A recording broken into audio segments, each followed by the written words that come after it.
আবারও ভয়াবহ আগুনে পুড়ে ভস্মীভূত হয়ে গেল 3টি বাড়ি। ঘটনাটি ঘটেছে মুর্শিদাবাদের রানীতলা থানার অন্তর্গত রাজাবাটি গ্রামে।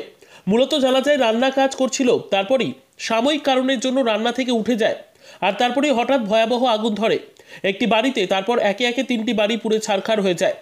সরকারি সাহায্যের আর্জি জানিয়েছে ক্ষতিগ্রস্ত পরিবার। ঘটনাস্থলে রানীতলা থানার পুলিশ পৌঁছয়, তবে এলাকাবাসীর দাবি তাদের ভগবানগোলাও রানীতলা এলাকায় যেন একটি দমকলের ব্যবস্থা করা হয়, কারণ বারংবার খবরের শিরোনামে উঠে আসছে ভয়াবহ আগুনের খবর। তারপরেও কেন দমকলের কোনো ব্যবস্থা করা হচ্ছে না বলে ক্ষোভ প্রকাশ করেছে এলাকাবাসী। তবে ঘটনাস্থলে রয়েছে আমাদের প্রতিনিধি ইব্রাহিম শেখ। বিস্তারিত জানবো ও জানাবো, সঙ্গে থাকুন। আবারও ভয়াবহ আগুনে পুড়ে ছারখার 3টি বাড়ি।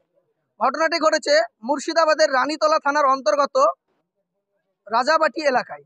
মূলত জানা যায় রান্না করছিল, সেই সময় হঠাৎ কি করে ভয়াবহ আগুন লেগে যায় কেউ জানে না। তারপরই একে একে 3টে বাড়ি পুড়ে যায়।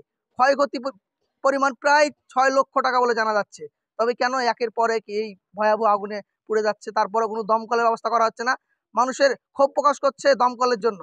রানীতলা এবং ভগবানগোলা এলাকায় যেন একটা দমকলের যেন ব্যবস্থা করা হয়। বারংবার খবরের শিরোনামে এটা উঠে আসছে। তারপরে কেন সরকার ঘুমিয়ে আছে, এখনো কেন উঠছে না, জেগে উঠছে না, সেটা নিয়ে ক্ষোভ প্রকাশ করছে এলাকাবাসী। তা আমরা শুনবো তাদের মুখে বিস্তারিত কথা, তারা কি বলতে চাইছে। সঙ্গে থাকুন। এইখানে রান্না করছিল, দিয়ে জল আনতে গেছিল নাকি আনতে গেছিল, দিয়ে ধরেন আগুন ধরে গেছিল এখান থেকে। কটা বাড়ি পড়েছে? 3টে বাড়ি পড়েছে। কত টাকার ক্ষয়ক্ষতি হয়েছে বলে মনে হচ্ছে? অনেক ক্ষয়ক্ষতি হয়ে গেছে। ধরেন ওখানে এইখানে রায়ের কত লক্ষ টাকা ক্ষয়ক্ষতি হয়েছে? 6 লক্ষ। কি চাইছেন সরকার? আমরা ঘর চাইছি আর ক্ষতিপূরণ চাইছি। দমকল ফোন করা হয়েছিল? না, উনি বললো ফোন করা হয়েছিল, আসেন। আসেনি তো। আচ্ছা, আপনার নাম পরিচয়? নবনীতা মণ্ডল। আমি রান্না করতে বসেছিলাম, দিয়ে আমার ঘরে গেছিলাম, একটা কি দরকার ছিল আমার মনে পড়ছে না। এসে দেখছি আমার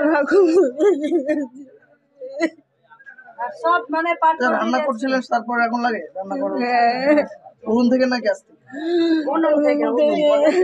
রান্না করছিলাম। কত টাকার ক্ষয়ক্ষতি হয়েছে বলো? আমি এখনো বলতে পারবো না, মাথা ঠিক নাই।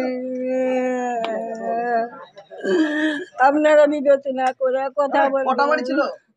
আমার এইটা 2 কুঠির ঘর ছিল, ওদিকে গোয়াল ঘর ছিল, গরুর ঘর ছিল, ওদিকে আমার সব খড়িমলি ঘর ছিল, এখানে 3টা ঘর কারো ছিল। কি কোনো ক্ষয়ক্ষতি হয়েছে মানুষের? না, মানুষের কিছু ক্ষয়ক্ষতি হয়নি। আমার এই ঘরেই যত যা সব ছিল। রানীতলা থানা পুলিশ এসেছিল? হ্যাঁ, দমকল ডাকা হয়েছিল? হ্যাঁ, দমকল ডাকা হয়েছিল, আসেনি। দমকল ডাকা হয়েছিল, আসেনি। না। আপনার নাম?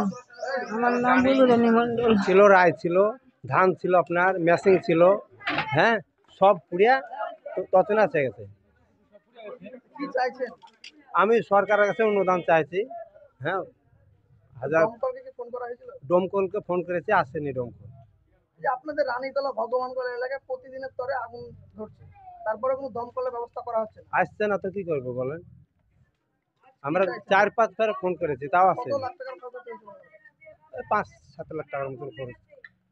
আচ্ছা, 3 ঘর মিলে হবে। সরকারি সাহায্যের কোনো লোক হ্যাঁ, ছিল দেওয়ার জন্য? পুলিশ এসেছিল, বিডি অফিস থেকে 3টার সময় আসবে আপনার। আসেনি এখন? না, থানার গাড়ি আপনার এসেছিল, এসে দেখে গেল। আপনার নাম? আমার নাম রতন কুমার মণ্ডল।